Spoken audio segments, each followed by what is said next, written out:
Assalamualaikum warahmatullahi wabarakatuh. Di sini kami akan menjelaskan tentang kreativitas dan inovasi berbasis kearifan lokal. Sebelumnya, perkenalkan, nama saya Sri Andriani dengan NIM 251D10028. Dan saya Niken Ayu Ramadhani dengan NIM 251D10074. Pertama-tama, marilah kita pahami tentang kreativitas. Ayo Mbak Niken, apa itu kreativitas? Jadi menurut Amapil pada tahun 1996, kreativitas itu adalah kemampuan menghasilkan ide, konsep, atau gagasan baru yang orisinal dan bernilai. Amapil juga menjelaskan bahwa kreativitas ini lahir dari perpaduan 3 konsep, yaitu keahlian di bidang tertentu, keterampilan berpikir kritis, dan motivasi dari dalam diri sendiri atau motivasi intrinsik. Sementara itu, inovasi itu apa sih Mbak Yani? Nah, inovasi sendiri memiliki cangkupan yang lebih luas. Menurut Drucker pada tahun 1985, mendefinisikan inovasi sebagai tindakan yang memberikan sumber daya kemampuan baru untuk menciptakan kekayaan.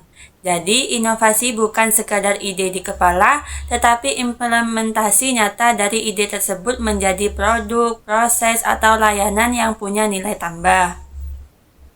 Nah, jadi dalam konteks kearifan lokal, kreativitas itu lahir dari penghayatan yang mendalam terhadap nilai budaya dan tradisi yang diwariskan turun-temurun, yang kemudian dikembangkan menjadi produk kreatif bernilai tambah.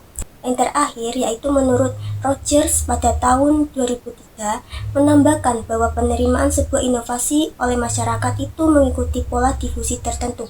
Artinya, strategi komunikasi menjadi kunci penting agar inovasi berbasis budaya bisa diterima secara luas oleh masyarakat. Nah, setelah memahami konsepnya, sekarang kita lihat dari mana saja sebenarnya sumber-sumber inovasi budaya itu bisa digali.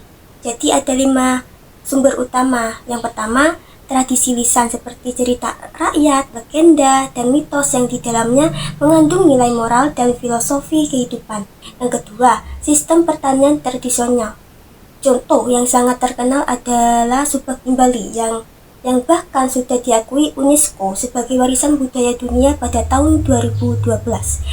Subak ini mengajarkan keseimbangan antara manusia dan alam melalui filosofi Trihita Karana. Selanjutnya yang ketiga yaitu seni dan kerajinan tradisional seperti batik, tenun, ukiran, dan anyaman yang memiliki nilai estetika sekaligus filosofi yang tertinggi. Keempat, pengetahuan tentang tanaman obat. Etnobotani Indonesia ini menjadi dasar pengembangan produk kesehatan dan jamu modern yang kita saling kenal sekarang. Dan yang kelima, arsitektur vernakular, misalnya rumah adat seperti Tongkonan dari Toraja yang di dalamnya terkandung prinsip adaptasi terhadap iklim dan keberlanjutan. Jadi kelima sumber ini menunjukkan bahwa kekayaan budaya kita menyimpan potensi inovasi yang luar biasa. Lalu bagaimana caranya produk-produk tradisional ini benar-benar diinovasikan? Ada 4 bentuk inovasi produk tradisional yang akan dijelaskan oleh rekan saya.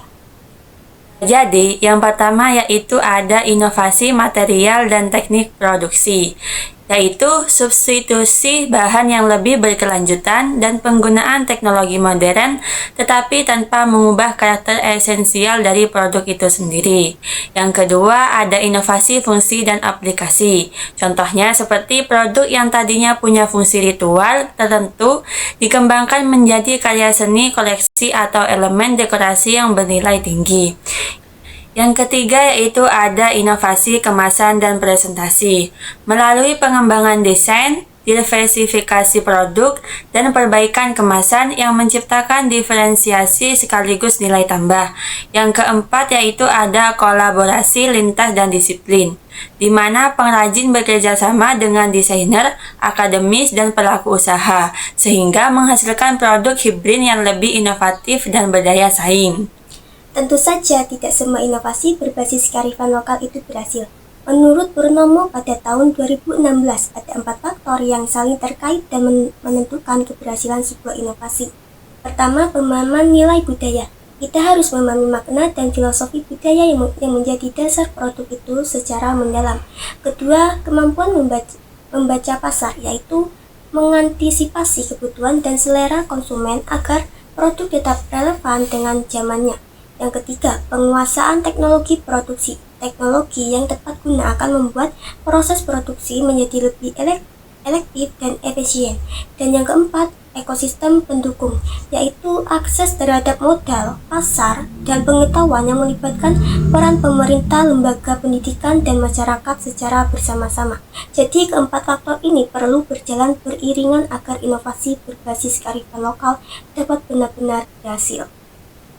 Nah, disinilah muncul sebuah tantangan besar, yaitu bagaimana kita menyeimbangkan antara autentisitas dan modernisasi. Di satu sisi, autentisitas menurut kita menjaga keaslian budaya, nilai, makna, dan identitas dari suatu produk tradisional harus tetap dipertahankan. Namun, di sisi lain, modernisasi menuntut adanya adaptasi bentuk, fungsi, dan presentasi produk agar bisa diterima oleh pasar dan selera kontemporer. Lalu, bagaimana cara solusinya? Nah, disinilah konsep kreatif authenticity menjadi relevan. Menurut Osbaum dan Ranger pada tahun 1983 menunjukkan bahwa tradisi itu sebenarnya selalu berada dalam proses menjadi. Artinya, tradisi tidak pernah benar-benar statis. Maka, jalan tengahnya adalah kita tetap mempertahankan nilai inti dan hubungan dengan identitas asal, tetapi membiarkan ekspresi formalnya berevolusi mengikuti perkembangan zaman. Lalu, secara praktis, bagaimana caranya merancang produk berbasis budaya yang baik? Bisa dijelaskan, Mbak Yani? Menurut Norman, pada tahun 2004 menjelaskan bahwa desain yang baik itu bekerja pada 3 tingkatan. Yang pertama yaitu ada visceral, yang kedua behavioral, dan yang ketiga reflektif. Dari situ kami merangkum 5 prinsip kuncinya yang akan dijelaskan oleh Baniken. Nah, jadi yang pertama itu ada research-led design, yaitu riset mendalam tentang nilai simbol dan teknik budaya lokal sebelum mulai merancang produk. Yang kedua ada celebration, melibatkan langsung komunitas budaya asal agar interpretasi budayanya akurat dan bisa diterima. Yang ketiga, meaningful innovation, inovasi yang berakar pada kebutuhan atau nilai budaya, bukan sekedar mengikuti tren sesaat. Selanjutnya yang keempat yaitu sustainability, ya, menggunakan material dan proses produksi ramah lingkungan sekaligus menyejahterakan para pengrajin. Dan kelima, storytelling, produk yang dihasilkan harus mampu menyampaikan narasi budaya, tidak hanya berfungsi secara fisik semata. Untuk memperkuat pembahasan tadi, kami akan menunjukkan 2 studi kasus nyata di Indonesia. Yang pertama adalah batik beraktal, yaitu adalah desain motif batik yang berbasis algoritma fraktal dan L-system sebagaimana dijelaskan oleh Saiful Rahman dan Handayani pada tahun 2016. Secara komersial, inovasi ini dikembangkan oleh kelompok riset di Bandung melalui perangkat lunak bernama J-Batik dan bahkan sudah dipresentasikan di Generative Arts Conference Milan tahun 2007. Pada hal ini contoh nyata bagaimana teknologi dan matematika bisa dipadukan dengan seni tradisional. Selanjutnya ada studi kasus yang kedua akan dijelaskan oleh rekan saya. Oke, yang studi kasus yang kedua yaitu ada PT Sido Muncul. Perusahaan ini dirintis pada akhir tahun 1940-an dan resmi berdiri di Semarang pada tahun 1951.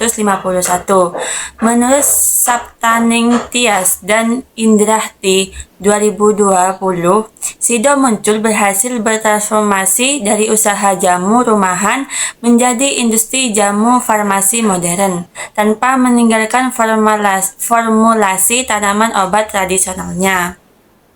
Lanjut ke studi kasus berikutnya. Kali ini dari skala yang lebih kecil dan komunitas. Pertama ada UMKM Digital Mahasiswa.